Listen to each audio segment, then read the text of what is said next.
주님 앞으로 모이신 성도님들 모두에게 하나님께서 예배하신 은혜와 축복이 함께 하시길 간절히 바랍니다. 1년 중 가장 기쁜 시즌인, 가장 기쁜 기간인 이 성탄 주간에 너는 내 백성이라 라는 주제로 호세아 2장의 말씀을 나누면서 다시 한번 하나님의 사랑을 깨닫고 체험하는 시간이 되시길 바랍니다. 오늘 우리가 살펴볼 호세아 2장은 크게 세 단락으로 구분할 수 있습니다. 2절부터 13절까지, 14절부터 20절까지, 그리고 오늘 본문인 21절부터 23절까지. 하지만 이렇게 세 단락으로 나눠진 호세아서를 살펴보기에 앞서 먼저 1절은 따로 살펴볼 필요가 있습니다. 우리가 지난주에 1장을 공부할 때 우리가 잠시 히브리어를 공부한 적이 있습니다. 히브리어 표현에서는 아니, 다른, 아니다, 못한다 이런 부정의 의미를 담은 글자가 로라는 것을 우리는 공부했었습니다. 그래서 1장 8절과 9절을 살펴보면 호세아의 자녀들에게 이름을 붙일 때 로 루하마, 로 암미라는 이름을 붙이라고 했던 것을 우리는 살펴보았습니다. 루하마는 긍휼히 여김을 받는다. 암미는 내 백성이라. 근데 거기에 로가 붙으면 긍휼히 여김을 받지 못한다. 로 루하마. 그리고 암미에 로가 붙어서 로 암미라고 하면 내 백성이 아니다 라는 이름이라는 것을 우리는 살펴보았습니다. 그런데 오늘 우리가 살펴볼 호세아 2장의 첫 번째 말씀인 1절에선 그 원래의 뜻 암미와 루하마라는 이름을 붙여라 라고 하나님이 말씀하십니다. 하나님께서 암미와 루하마의 이름을 붙이라고 하는 것들은 이스라엘의 형제입니다. 너희 형제에게는 암미라 하고 너희 자매에게는 루하마라 하라. 이런 말씀으로 호세아 2장은 시작됩니다. 엄밀히 말하면 호세아 1장의 마지막 부분과 연결되는 부분이죠. 즉 호세아 1장의 처음에서는 긍휼히 여김을 받지 못한다, 내 백성이 아니다 라고 말씀하셨던 하나님께서 이제 이스라엘 너희들은 서로에게 대하여 서로 형제 자매에 대하여 하나님의 긍휼을 받는 자다, 하나님의 백성이다 라고 부르라고 허락하시는 것입니다. 이 말씀을 기억하시면서 호세아 2장을 살펴보시기 바랍니다. 말씀드린 것처럼 호세아 2장은 세 부분으로 나눠집니다.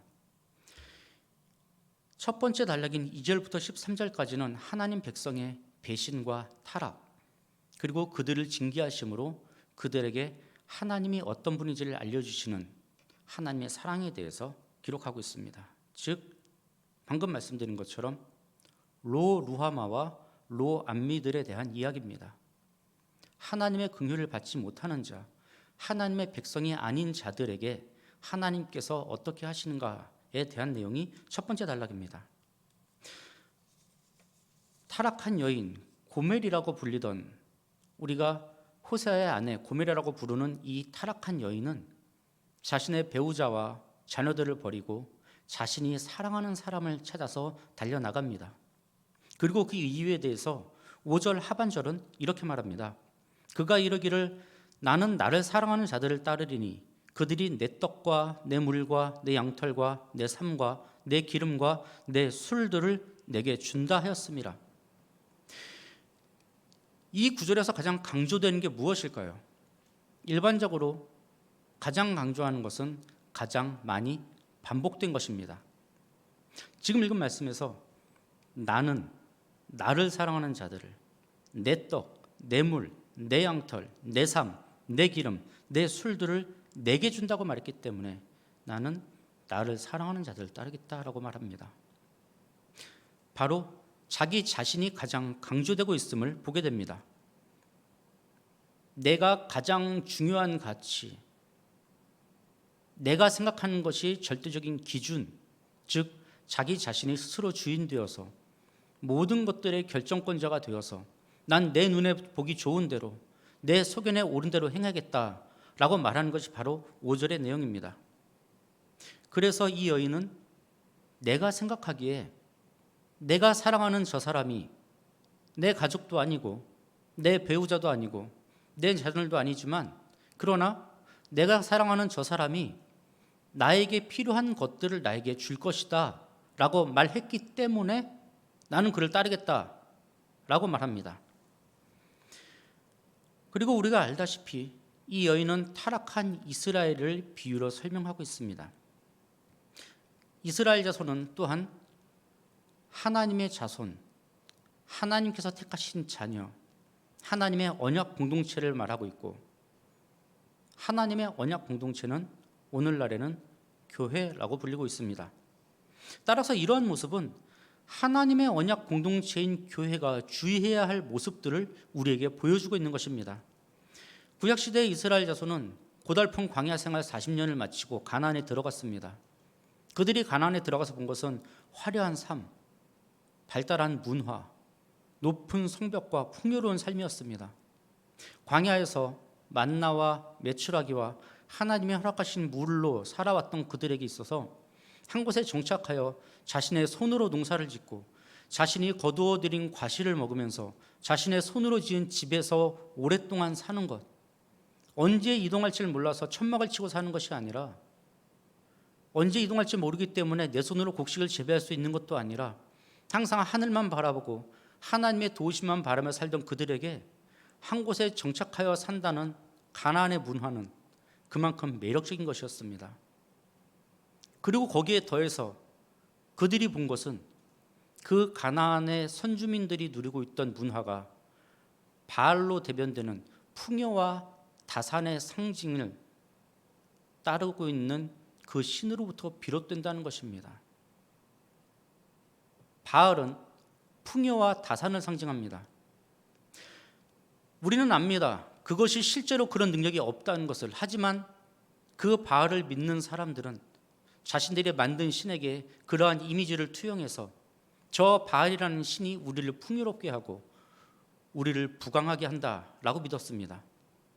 그리고 이스라엘 자손은 가나안 땅에 들어가서 바로 그것을 본 것입니다. 아, 저들이 믿는 저 신으로 인해서 이 땅은 이렇게 풍요롭고 화려하구나.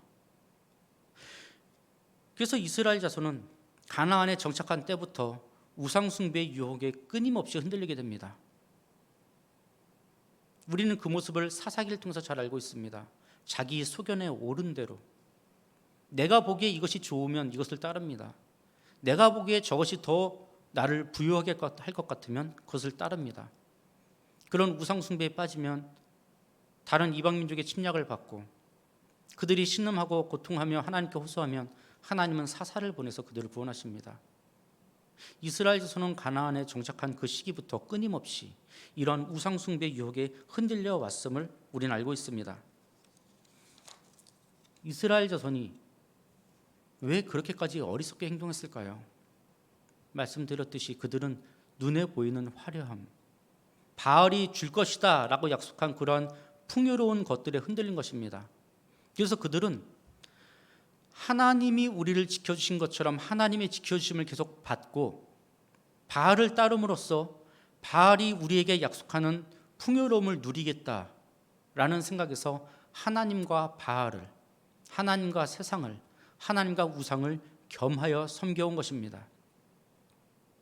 그리고 이러한 모습은 역사서들을 통해서 또 대선지서를 통해서 우리는 잘 알고 있습니다. 하나님의 성전에 음란한 것이 서 있고 하나님의 성전에 가증한 것이 서 있고 하나님의 성전에 우상이 제단이 세워져 있음을 많은 선지자들이 경고합니다. 그러한 모습은 이미 역사가 오래된 가나안 정착기부터 해왔던 일들입니다. 하나님의 백성이 하나님 백성의 거룩함을 잃어버리고 세상과 겸하여 하나님을 섬기려고 할 때 그것은 하나님을 섬기는 것이 아니라 하나님을 배신한 것입니다. 바로 그럴 때 하나님의 자녀들이 나서야 하는 것입니다. 호세아서 2장 2절은 너희 어머니와 논쟁하고 논쟁하라 라고 말합니다. 하나님의 말씀만을 따르는 하나님의 자녀들이 그 말씀을 저버리고 세상과 겸하여 섬기려고 하는, 세상의 가치를 따르려고 하는 이들에게 찾아가서 그들이 잘못한 것을 얘기하고 지적하고 알려주고 논쟁하라고 말하는 것입니다. 구약에서는 선지자들이, 그리고 신약에서는 사도들과 예수님의 제자들이 그 역할을 감당했습니다. 그것이 하나님께서 남겨주신 이들의 책임입니다.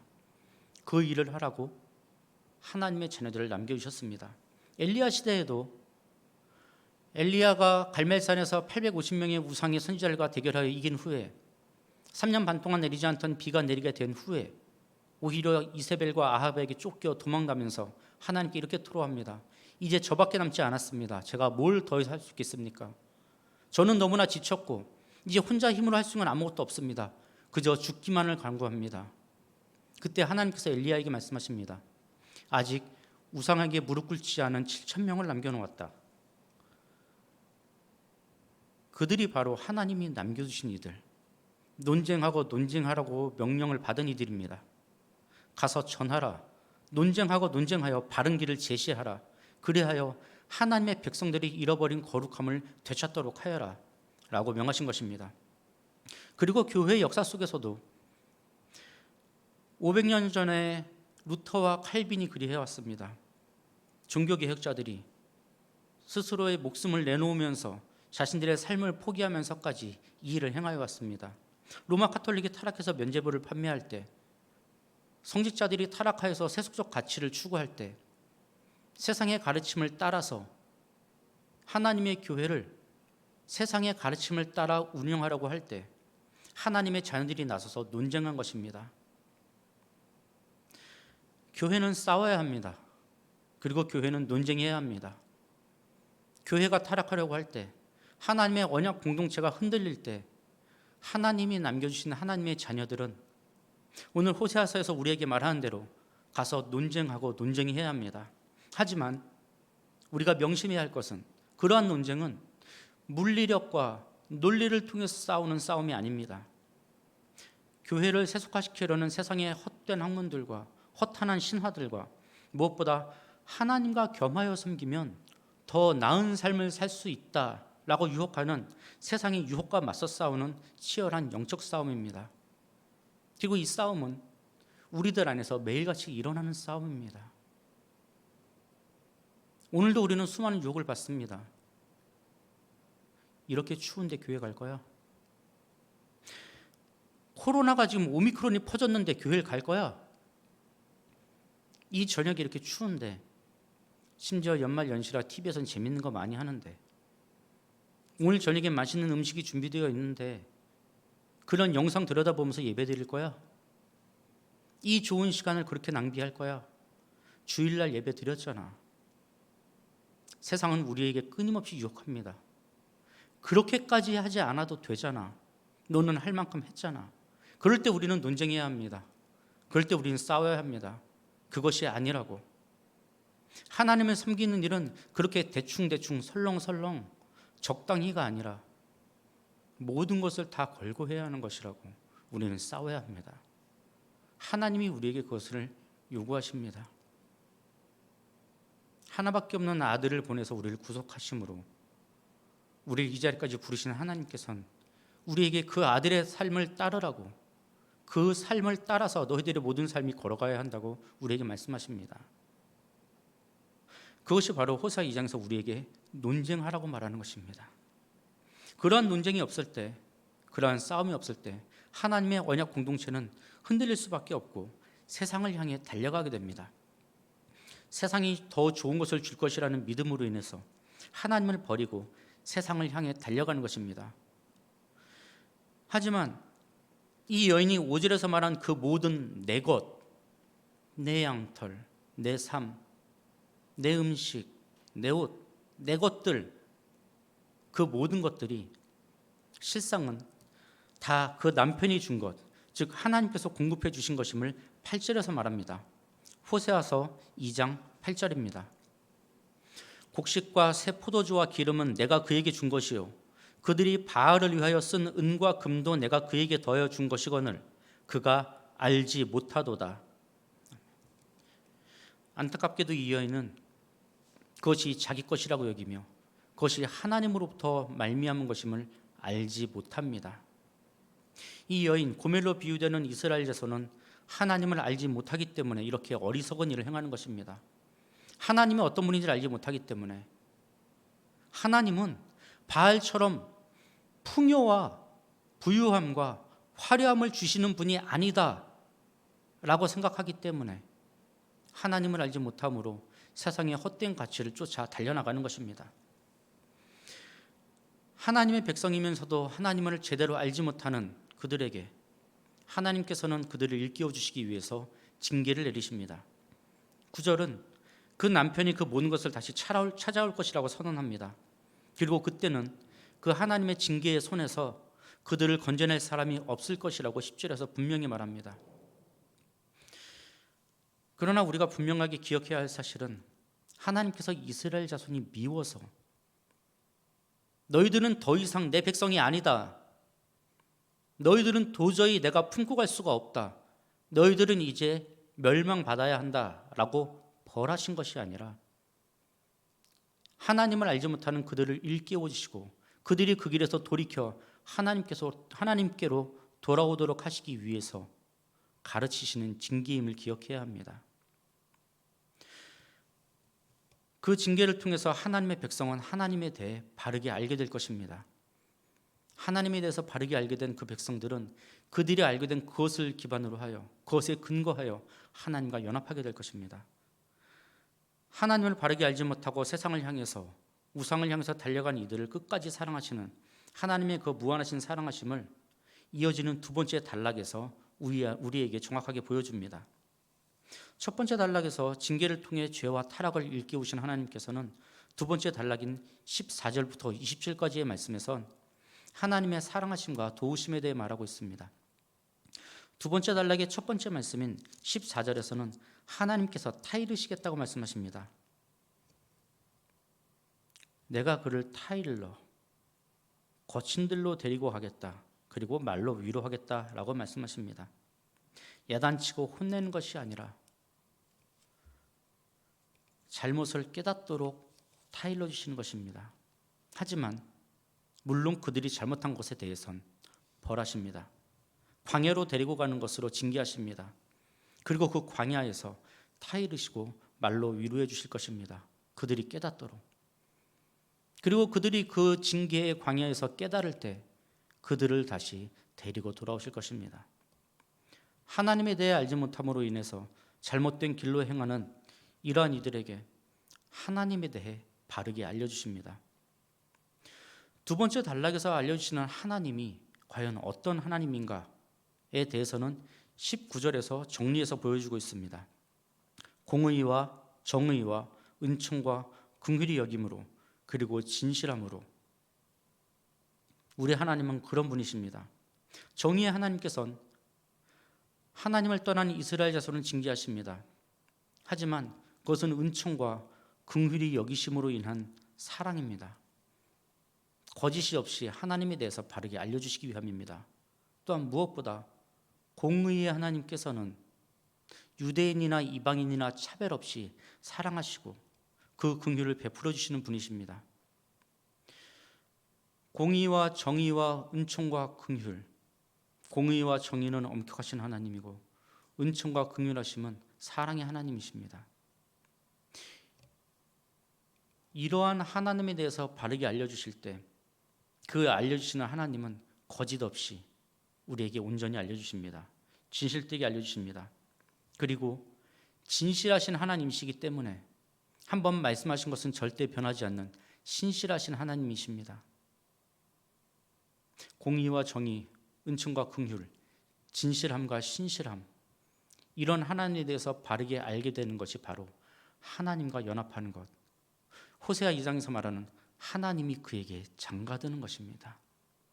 그렇게 하나님과 연합됨을 통해서 하나님이 예비하신 그 놀라운 축복을 누리게 되는 것입니다. 앞단락에서는 여호와의 축복과 권능을 알지 못해서 세상을 향해 달려갔습니다. 하지만 그들이 하나님과 연합하게 될 때, 하나님이 그들을 불러주시고 그들과 연합하여 주실 때 하나님께서는 그들이 그동안 알지 못했던, 그들의 눈이 가리워서 귀가 어두워서 듣지 못했던 하나님의 말씀으로 그들을 깨우쳐 주십니다. 이러한 일들은 말씀드렸듯이 하나님이 이끌고 가신 그 광야에서의 징계가 다 마친 다음에 일어날 일입니다. 그리고 이러한 날들은 쉽게 생각할 수 있는 것처럼 이제 바벨론에서 70년의 포로 생활을 마치고 유다 예루살렘으로 회복되어 돌아온 그날을 말하는 것이다 라고 생각해서는 안 됩니다. 13절에서는 이렇게 말합니다. 너희가 바알을 섬긴 시일대로 너희가 벌을 받을 것이다. 바알을 섬긴 시기가 겨우 70년밖에 안 됐을까요? 말씀드렸듯이 이스라엘 자손은 가나안에 들어온 그 순간부터 계속해서 이 유혹에 흔들리고 하나님과 우상을 겸하여 섬기는 죄를 범하여 왔습니다. 그 기간이 언 700년가량입니다. 그 700년이 지나서 결국 북이스라엘과 남유다는 무너지고 하나님의 언약의 백성은 언약의 땅에서 쫓겨나 다른 땅으로 끌려가게 됩니다. 하지만 그 이후에 그 700년 동안 바알을 섬겼던 그 기간이 다시 700년이 지나서 그들이 깨닫게 됐을 때 그때야 비로소 하나님이 약속하신 그러한 날들이 열리게 됩니다. 18절에서는 그러한 낙원에 대해서 말하고 있습니다. 그날에는 들짐승과 공중의 새와 땅의 곤충과 더불어서 언약을 맺겠다. 이 땅에서 활과 칼을 꺾어 전쟁을 없이 하고 그들로 평안히 눕게 하겠다. 요새는 많이 불리지 않지만 요새 이런 거 부르면 되게 나이 든 사람이라고 말을 듣기도 하는데요. 사막에 샘이 넘쳐 흐르리라 라는 복음성가가 있었습니다. 사막에 샘이 넘쳐 흐릅니다. 어린아이가 사자들과 뛰놀고 독사굴에 손을 넣어도 물리지 않습니다.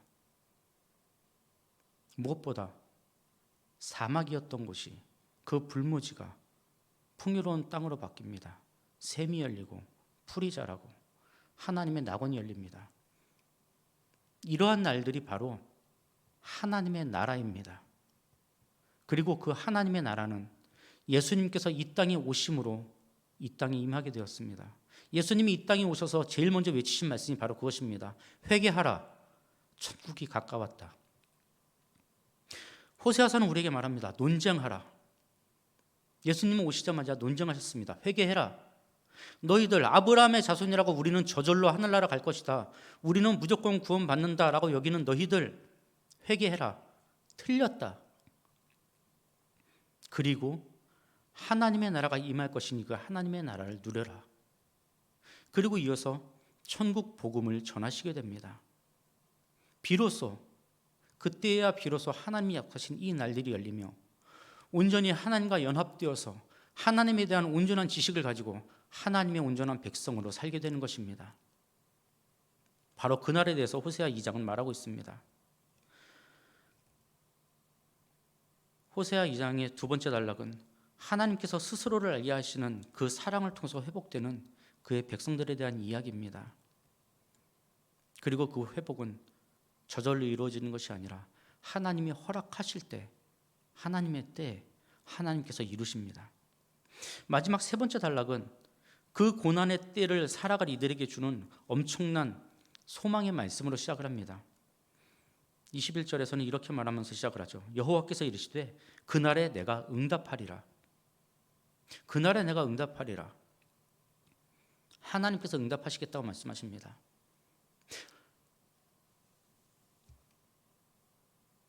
왕에게 반역죄를 저지른 그 대역죄인이 왕과 독대하여 대화를 나눌 수 있을까요? 가장 큰 죄를 지은 대역죄인, 왕의 통치를 거부하고 다른 자를 왕으로 세우겠다고 했던 그 반역자가 왕에게 당당하게 나는 당신과 더불어 얘기할 것이 있으니 내 얘기를 들으시오 라고 말한다고 해서 왕이 그 말을 들어줄까요? 보통은 삼족을 멸한다고 하죠. 하지만 21절은 바로 그러한 일이 일어난다고 말씀해 주는 겁니다. 대역죄인, 왕의 통치를 거부한 이의 말을 왕이 귀 기울여 들어주고 응답하겠다. 그렇기 때문에 이것이 바로 그 놀라운 말씀인 것입니다. 인간 세상에서는 절대 일어날 수 없는 일. 그런데 그 일을 하나님께서 해 주시겠다고 말씀으로 약속해 주셨습니다. 만군의 주 여호와께서 가장 더러운 죄를 지은 반역자, 죄인의 부르짖음에 응답하시겠다. 하나님과 원수이던 그때 먼저 우리를 사랑하시고 택하셔서 불러주시고 하나뿐인 독생자 예수 그리스도의 피로 구속해 주셔서 이제 그들의 말을 들어주시겠다고 말씀하십니다. 그것이 바로 21절에서 말하고 있는 그 큰 사랑입니다. 이 말씀이 오늘 우리에게 주어지는 바로 나에게 주시는 하나님의 큰 사랑임을 믿으시기 바랍니다. 이것을 믿을 때 우리는 소망을 받게 됩니다. 내가 태어나서 지금까지 하나님 말씀을 어기고 살아온 게 얼마나 많은데, 이스라엘이 700년 동안 우상을 섬겼고 그래서 700년 후에 예수님이 오셨어. 근데 내가 지금 살아와서 지금까지 20년, 30년, 40년 하나님을 알지 못하다가 이제 하나님을 믿게 됐는데 이제 내가 그 벌을 다 받는다. 얼마나 두려운 얘기입니까? 그러나 하나님은 그런 우리의 죄를 대신 가져가게 하시려고 예수님이 이 땅에 보내신 것입니다. 그래서 하나님은 우리의 목소리를 들어주십니다. 이 말씀이 많은 일들로 인하여서 코로나와 세상의 많은 일로 고뇌하고 지친 우리에게 하나님께서 주시는 위로와 축복임을 믿으시기 바랍니다. 2장의 마지막 절인 23절은 다시 맨 앞에 기록된 2장 1절과 연결됩니다. 이스라엘을 이 땅에 심으신 하나님께서는 그들을 통해서 천하 만민에게 복을 주십니다. 창세기 12장의 아브라함 언약의 성취입니다. 하나님이 이스라엘을 이 땅에 심으셨고 그들을 통해서 열방이 복을 받고 천하 만민에게 하나님의 복이 흘러나가도록 복의 근원으로 세워주십니다. 그리하여 이스라엘은 하나님을 떠나 살던 형제 자매들에게 그들을 향하여 루하마라, 암미라 부르게 되는 것입니다. 내 백성이 아니었던 자들에게 내 백성이라 불러주시고 하나님의 긍휼함을 받을 수 없는 이들에게 긍휼히 여김을 받게 될 것이다 라고 말하고 있습니다. 이것이 하나님께서 약속하신 축복이며 은혜입니다. 하나님께서는 본질상 진노의 자녀이며 이방인인 우리들을 차별 없이 사랑하셔서 우리들조차 하나님의 자녀로 불러주셨습니다. 그리고 너는 내 백성이다 라고 불러주셨습니다. 이 말씀, 너는 내 백성이다 라는 말씀이 호세아 2장을 통해 우리에게 보여주시는 하나님의 크고도 놀라운 사랑의 결정입니다. 너는 내 백성이라. 우리가 하나님의 백성 될 자격이 있을까요? 우리는 유대인도 아니고 내가 먼저 하나님을 찾아온 것도 아니고 하나님이 나를 구속하실 만큼 하나님께 행한 선한 일도 없습니다. 아무 공로도 없습니다. 우리가 무엇을 가지고 하나님 앞에 설 수 있겠습니까? 하지만 하나님이 먼저 우리를 향하여 너는 내 백성이다 라고 선언해 주신 것입니다. 그것이 호세아서를 통해서 하나님이 우리에게 보여주시는 사랑입니다. 호세아는 과연 무엇을 보고 고멜을 끝까지 사랑할 수 있겠습니까? 몇 번이고 도망가는 여인입니다. 몇 번이고 다른 남자의 자녀를 낳아준 정말로 배덕한 여인입니다. 도저히 함께 품고 갈 수 없는, 끊임없이 나에게서 멀어지려고만 하는 그러한 죄인입니다. 우리는 다릅니까? 우리는 그렇지 않다고 말할 수 있을까요? 그러나 그런 우리를 하나님이 너는 내 백성이라고 불러주셨기 때문에 우리는 바로 그 언약의 백성의 반열에 들어가게 된 것입니다. 호세아 2장은 이스라엘의 타락을 말하면서 하나님의 자녀들은 그러한 타락에 빠지지 않도록 싸우고 논쟁하고 맞서라고 권면합니다. 그러면서 동시에 그러한 하나님의 사랑이 이방인들에게도 차별 없이 주어짐을 우리에게 보여줌으로써 우리에게 소망을 주고 있습니다. 이러한 하나님의 차별 없이 주시는 사랑을 누리는 성도님들 되시기 바랍니다. 이제 말씀을 맺겠습니다. 오늘은 호세아 2장의 말씀을 통해서 하나님의 무한하시고 신실하신 사랑에 대해 살펴보았습니다. 이스라엘은 고멜과 같이 추악한 죄를 반복해서 범함으로 결국 하나님의 징계를 받게 됩니다. 나라는 멸망하고 그들은 약속의 땅에서 끌려나가게 됩니다. 하지만 하나님께서는 그럼에도 불구하고 그들 가운데 하나님의 충성된 자녀들을 남겨놓으셨습니다. 그들을 통해서 죄와 맞서게 하심으로 하나님의 부흥과 회복을 이루시게 하십니다. 하나님을 바르게 알지 못해서, 하나님을 제대로 알지 못해서 세상의 유혹에 흔들리던 이들에게 하나님이 어떤 분인지 바르게 알게 하시는 것입니다. 그리고 무엇보다 하나님께서는 하나님의 그 영원하시고 무한하시고 불변하시는 그 사랑이 유대인과 이방인을 차별하지 않으시고 부어주심을 호세아 2장을 통해서 우리에게 분명하게 약속해 주십니다.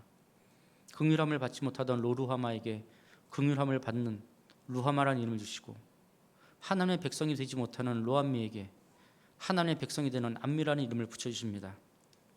그래서 바울은 로마서 9장 25절 26절에서 호세아서를 인용하여 하나님의 사랑을 설명합니다. 로마서 9장 25절 26절입니다.